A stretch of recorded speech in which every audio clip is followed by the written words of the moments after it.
नमस्कार विद्यार्थी मित्रांनो, स्वागत आहे तुम्हा सर्वांचं आपल्या आवडत्या ग्रोइंग स्टुडंट्स या यूट्यूब चॅनलमध्ये। आजच्या व्हिडिओमध्ये आपण महानगरपालिका भरती 2025च्या परीक्षेच्या दृष्टिकोनातून आपण परीक्षाभिमुख अशा अभ्यासक्रमानुसार अतिशय महत्त्वाचे प्रश्न आजच्या व्हिडिओमध्ये पाहणार आहोत। त्यासोबत प्रिव्हियस इयर क्वेश्चन्स यामध्ये आपण घेतलेले आहेत, जे की TCSने विचारलेले आहेत। महानगरपालिकेसाठी जर तुम्ही अर्ज केलेला असेल तर हे सर्व इम्पॉर्टंट असतील तुमच्या येणाऱ्या पदभरती करता। आपल्या चॅनलवर नवीन असाल तर ग्रोइंग स्टुडंट्स या यूट्यूब चॅनलला पटापट सबस्क्राईब करून घ्या। तसेच उद्याचा व्हिडिओ पाहण्यासाठी बेल आयकॉनला ऑलवर सिलेक्ट करून ठेवा आणि व्हिडिओ आवडत असेल तर त्याला लाईक नक्की करा। या प्रश्नपत्रिकेमधून किती प्रश्नाची उत्तरं तुम्हाला देता आहेत ते मला कमेंटमध्ये नक्की कळवा आणि एखाद्या प्रश्नाचं उत्तर माझ्याकडून गलत होत असेल तर ते सुद्धा कमेंटमध्ये नक्की कळवा। बघा, पहिला प्रश्न काय आहे, डासांच्या अवस्था किती? साधा आणि सिंपल प्रश्न आहे, सर्वांना या प्रश्नाचं उत्तर येत असेल। डासांच्या अवस्था किती असतात? बघा, 2, 3, 4, 5 योग्य उत्तर काय येईल याचं? योग्य आणि अचूक उत्तर याचं पर्याय नंबर 3। डासांच्या अवस्था किती असतात? तर 4 असतात। त्यानंतर पुढचा प्रश्न आपण बघूया, डास चावल्यामुळे खालीलपैकी कोणता आजार होत नाही? डास चावल्यानंतर कोणता आजार होतो आणि कोणता आजार होत नाही, असा प्रश्न तुम्हाला परीक्षेमध्ये येऊ शकतो। या ठिकाणी आपल्याला काय विचारलेलं आहे की कोणता आजार होत नाही? बघा, हिवताप, डेंग्यू, हत्तीपाय रोग आणि चौथा पर्याय आहे एड्स। तर योग्य काय उत्तर येईल? डास चावल्यामुळे खालीलपैकी कोणता आजार होत नाही, तर योग्य आणि अचूक उत्तर आहे पर्याय नंबर 4।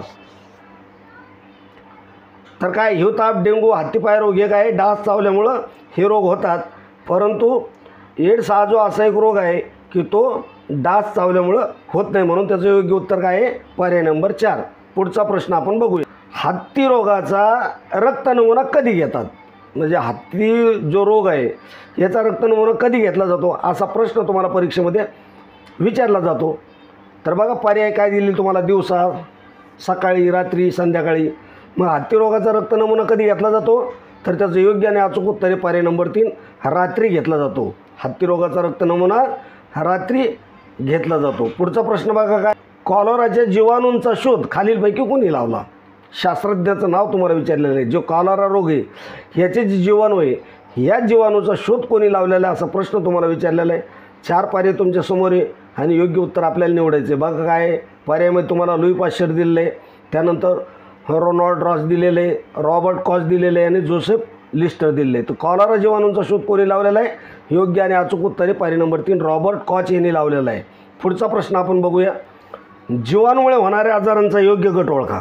जीवाणूमुळे होणारे आजार त्याचे गट तुम्हाला दिले आणि योग्य गट ओळखायला सांगितलेलं आहे। बघा, काय काय आहे, एड्स, क्षयरोग, कावीळ। 2 नंबरला आहे दमा, देवी, कॉलरा। 3 नंबरला आहे धनुर्वात, कॉलरा, क्षयरोग आणि 4 नंबरला आहे चिकनगुनिया, मलेरिया, डेंग्यू। तर जीवाणूमुळे होणाऱ्या आजारांचा योग्य गट काय येईल? योग्य आणि अचूक उत्तर येईल पर्याय नंबर 3, धनुर्वात, कॉलरा आणि क्षयरोग हे काय आहे? जीवाणूमुळे होणारे आजार आहेत। त्यानंतर पुढचा प्रश्न बघा, हिवतापाच्या प्लाझ्मोडियम व्हावेक्समध्ये किती दिवस उपचार देतात? बघा, पर्याय काय दिलेले तुम्हाला?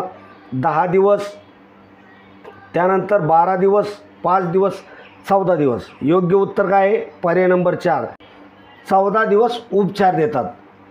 पुढचा प्रश्न आपण बघूया, राष्ट्रीय कीटकजन्य रोग नियंत्रण कार्यक्रमात कोणते आजार येतात? राष्ट्रीय कीटकजन्य रोग नियंत्रण कार्यक्रमात कोणते आजार येतात? बघा, पर्यायामध्ये काय दिलेले तुम्हाला? विषमज्वर, गटसर्प, हिवताप, डेंग्यू, चिकनगुनिया व हत्ती रोग, त्यानंतर कावीळ। योग्य उत्तर काय असेल? बघा, राष्ट्रीय कीटकजन्य रोग नियंत्रण कार्यक्रमात कोणकोणते आजार येतात? तर त्याचं योग्य आणि अचूक उत्तर आहे पर्याय नंबर 3, हिवताप येतो, डेंग्यू, चिकनगुनिया व हत्ती रोग हे रोग याच्यामध्ये येत असतात। कशामध्ये? राष्ट्रीय कीटकजन्य रोग नियंत्रण कार्यक्रमामध्ये। पुढचा प्रश्न बघा, काय आहे, खालीलपैकी कोणता आजार झालेल्या रुग्णास वेगळे ठेवण्याची आवश्यकता असते?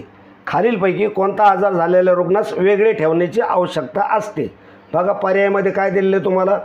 पर्याय नंबर 2 हे या प्रश्नाचं योग्य उत्तर आहे, त्यालाच आपण TB असं म्हणू शकतो। पुढचा प्रश्न बघा, काय आहे, खालीलपैकी पाण्यात विरघळणारे जीवनसत्व कोणते? प्रश्न काय आहे, खालीलपैकी पाण्यात विरघळणारे जीवनसत्व कोणते आहे? बघा, पर्यायामध्ये काय? जीवनसत्व अ, जीवनसत्व ड, जीवनसत्व ब, जीवनसत्व ई। खालीलपैकी पाण्यात विरघळणारं जीवनसत्व कोणतं आहे? पर्याय नंबर 3, जीवनसत्व ब हे काय? पाण्यात विरघळणारं जीवनसत्व आहे। त्यानंतर पुढचा प्रश्न बघा, काय, अनफिलिस डासांची आळी पाण्यावर डॅश तरंगते, म्हणजे कशी तरंगते बघा. पर्यायामध्ये काय दिलेलं आहे तुम्हाला, तिरकी, आडवी, समांतर, उभी. कशी तरंगते तर समांतर तरंगते. पर्याय नंबर 3 हे या प्रश्नाचं अचूक आणि योग्य उत्तर होईल. त्यानंतर पुढचा प्रश्न आपण बघू. जागतिक आरोग्य दिन कोणत्या तारखेत साजरा केला जातो? बहुतेक बरेच वेळेस हा प्रश्न रिपीट झालेला आहे. जागतिक आरोग्य दिन कोणत्या तारखेत साजरा केला जातो?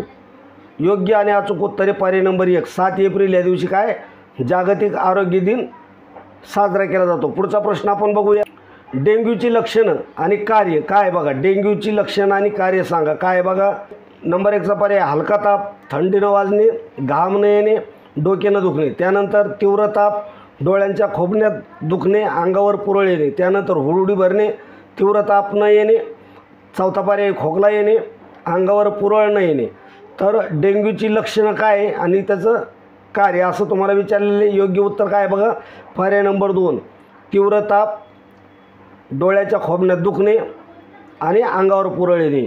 हे काय डेंग्यूची लक्षण आहे. पुढचा प्रश्न आपण बघूया. डॉट्स हा औषधोपचार खालीलपैकी कोणत्या रोगाच्या इलाजासाठी वापरला जातो? डॉट्स हा जो औषधोपचार आहे खालीलपैकी कोणत्या रोगाच्या इलाजासाठी वापरला जातो? बघा. एड्स, कुष्ठरोग, क्षयरोग, कर्करोग असे तुम्हाला पर्याय दिलेले आणि योग्य उत्तर तुम्हाला द्यायचे. काय असेल तर योग्य आणि अचूक उत्तर असेल याचा पर्याय नंबर 3 क्षयरोग. डॉट्स हा औषधोपचार कोणत्या रोगाच्या इलाजासाठी वापरला जातो? तर क्षयरोग या रोगाच्या इलाजासाठी वापरला जातो. पुढचा प्रश्न आपण बघू. हिवतापाचे जनक कोणाला म्हणतात? हिवतापाचे जनक कोणाला म्हणतात असा प्रश्न आहे. डॉक्टर तुम्हाला दिलेले आहेत बघा. Doctor Louis Pasteur, doctor Gambusia, doctor Ronald Ross, त्यानंतर यापैकी नाही. तर योग्य उत्तर काय येईल त्याचं? हिवतापाचे जनक कोणाला म्हटलं जातं? तर डॉक्टर रोनाल्ड रॉस यांना हिवतापाचे जनक असं म्हटलं जातं. पुढचा प्रश्न आपण बघूया. खालीलपैकी योग्य जोड्या जुळवा. बघा. जीवनसत्व आणि त्याच्या अभावामुळे होणारे आजार असं तुम्हाला जोड्या दिलेले आहे. त्यामध्ये तुम्हाला काय करायचं आहे? योग्य जोड्या जुळवायच्या आहेत. तर अजीवनसत्वाच्या अभावामुळे कोणता आजार होतो? ब जीवनसत्वाच्या अभावामुळे कोणता आजार होतो? क जीवनसत्वाच्या अभावामुळे कोणता आजार होतो? आणि ड जीवनसत्वाच्या अभावामुळे कोणता आजार होतो असं तुम्हाला सांगायचं आहे. पर्याय तुम्हाला दिलेले आहे खाली. ABCDमध्ये योग्य आणि अचूक उत्तर काय असेल त्याचं पर्याय नंबर 2 2 3 4 1 असं त्याचं योग्य उत्तर आहे. राष्ट्रीय मलेरिया निर्मूलन कार्यक्रमाच्या देखभाल टप्प्याच्या अभ्यासासाठी कोणती समिती नेमण्यात आली होती? कोणती समिती नेमण्यात आली होती? बघा. पर्यायामध्ये काय दिलेलं आहे तुम्हाला? 4 पर्याय तुमच्या समोर आहे. काय आहे? बजाज समिती, त्यानंतर चड्डा समिती, त्यानंतर वरील दोन्ही आणि चौथा पर्याय वरीलपैकी कोणतीही नाही. काय उत्तर येईल? राष्ट्रीय मलेरिया निर्मूलन कार्यक्रमाच्या देखभाल टप्प्याच्या अभ्यासासाठी कोणती समिती नेमण्यात आली होती? योग्य आणि अचूक उत्तरे पर्याय नंबर 2 चड्डा समिती नेमण्यात आली होती. त्यानंतर पुढचा प्रश्न बघूया. पुढचा प्रश्न बघण्या अगोदर विद्यार्थी मित्रांनो मी तुम्हाला एक रिक्वेस्ट करतो, एक विनंती करतो की अजूनपर्यंत तुम्ही जर आपल्या ग्रोईंग स्टुडंट्स या यूट्यूब चॅनलला सबस्क्राईब केलं नसेल तर आत्ताच सबस्क्राईब करून घ्यायचं आहे. तसेच उद्याच्या व्हिडिओचं नोटिफिकेशन पाहण्यासाठी बेल आयकॉनला ऑलवर सिलेक्ट करून ठेवा आणि व्हिडिओ आवडत असेल तर त्याला लाईक नक्की करा. काही प्रश्न असतील तर कमेंटमध्ये नक्की कळवा. बघा. पुढचा प्रश्न काय आहे? राष्ट्रीय ग्रामीण आरोग्य अभियान हे देशाच्या कोणत्या वर्षी सुरू करण्यात आले? राष्ट्रीय ग्रामीण आरोग्य अभियान हे देशात कोणत्या वर्षी सुरू करण्यात आलं? बघा. 2005, 2002, 2010, 2000 कोणत्या वर्षी सुरू करण्यात आले राष्ट्रीय ग्रामीण आरोग्य अभियान? तर याचं योग्य आणि अचूक उत्तर आहे पर्याय नंबर 1 काय 2005 मध्ये राष्ट्रीय ग्रामीण आरोग्य अभियान हे देशात सुरू करण्यात आलेले आहे. तर विद्यार्थी मित्रांनो आजच्या व्हिडिओमध्ये आपण याच ठिकाणी थांबणार आहोत. व्हिडिओ आवडला असेल तर त्याला लाईक नक्की करा. चॅनलवर पहिल्यांदा झाले असेल तर चॅनलला सबस्क्राईब करून ठेवा. कारण का तर असेच महत्त्वाचे व्हिडिओ आपल्या चॅनलच्या माध्यमातून तुमच्यापर्यंत पोहोचवले जातील. व्हिडिओ आवडला तर आपल्या दोस्त मित्रांमध्ये शेअर करत चला. भेटूया पुढच्या व्हिडिओमध्ये. तोपर्यंत जय हिंद, जय महाराष्ट्र. धन्यवाद मित्रांनो.